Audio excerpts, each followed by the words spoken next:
The Congress party released its 55-page manifesto that they said they took a year to formulate today. Now, the idea of manifestos has been a bit stale over the last few elections. Parties generally don't believe it wins them elections, but the Congress has made quite an effort with this manifesto. We've done all the hard work of reading it for you and giving you the key points. So let's start with jobs. And we all know that jobs is going to be a big issue this election. At least the Congress wants to make it a big election issue. So what's their plan? Well, their first plan is to fill government jobs, existing vacancies. So they say that there are 4 lakh government jobs in the central government, which they will fill by March 2020. But the bulk of the work will need to be done by states, where 20 lakh jobs need to be filled. Now, you may be wondering, why should state governments, and some of them, a lot of them actually, not ruled by the Congress, listen to this? Well, this is because the Congress manifesto says it will make the devolution of funds to education, healthcare, gram panchayats and municipalities from the center to the state conditional on filling these vacancies. We don't know how easily that will be done.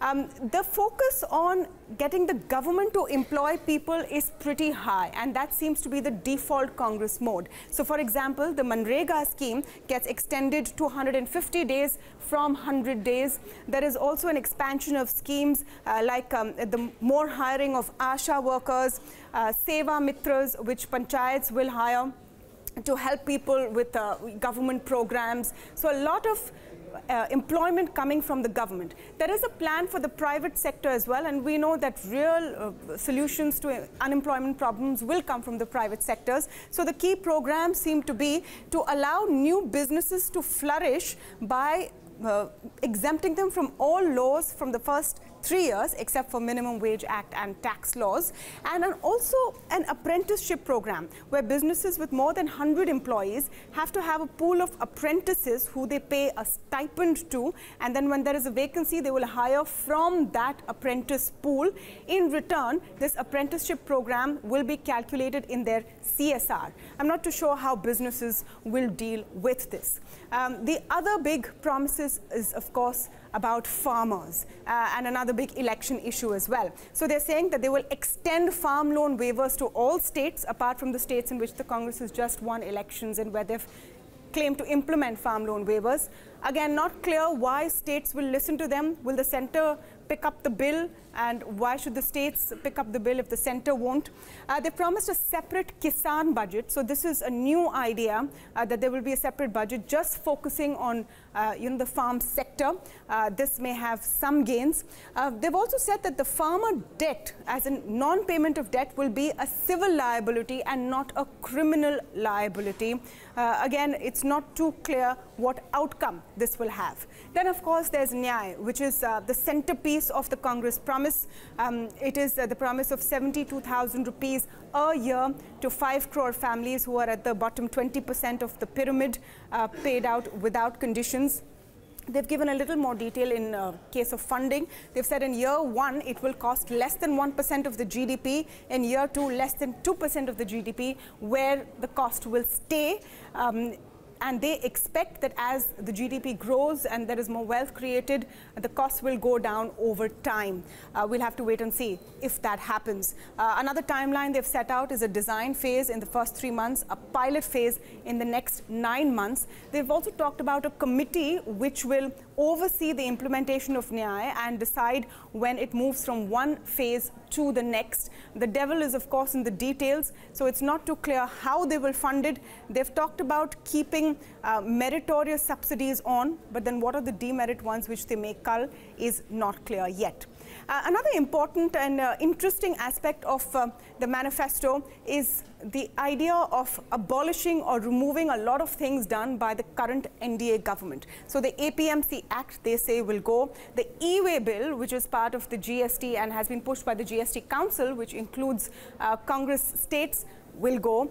Angel tax will go for startups. Electoral bonds will go. They want to remove the Niti Aayog, bring back the Planning Commission, a leaner one though with just 100 members in it. And the sedition law will also go, as will the Citizenship Amendment Bill. The sedition law is an interesting aspect because there was an opportunity for the UPA to do this over 10 years. They haven't, and their move towards it when in power was very different. This is a different aspect coming into the manifesto. Let's talk about a key highlight, which is welfare schemes, and there are loads of welfare schemes. I've culled out just a couple for you.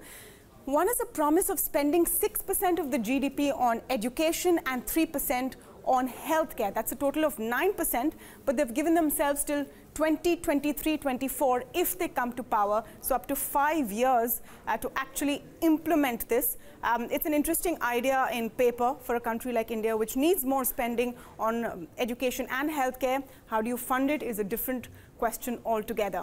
I want to pick on one more point, which is what they've said about Jammu and Kashmir. Now, in its manifesto, there are various sections, one on the Northeast, one on Jammu Kashmir, one on LGBTQ rights. But the Jammu and Kashmir one has become a political hot potato, and here the Congress has stuck its neck out a bit. They've talked about a two-pronged approach, which is firmness on the border with infiltrators and winning hearts and minds in the valley. We've heard that before. They've talked about reviewing deployment of armed forces in the valley, and this is a tricky one because they say that they will have a bigger role of the Jammu and Kashmir police. This may not go down well with policy hawks who think it's important to keep more armed forces in the valley. They've also talked about AFSPA, and this is where they get into tricky terrain, and they've already received a lot of criticism from the BJP. They're saying they want to review AFSPA to balance the needs of security forces and human rights. This is going to be a tricky one. They've also promised assembly elections immediately in the state of Jammu and Kashmir. So these are just a few of the top points we've put together for you on what was in the Congress manifesto. Why does it matter? Well, because manifestos so far have not really mattered in the election game. Will this one change the scenario? Do people vote on manifestos? What will the BJP manifesto look like? Well, as these details come about, of course, we'll look at that too and compare the two for you.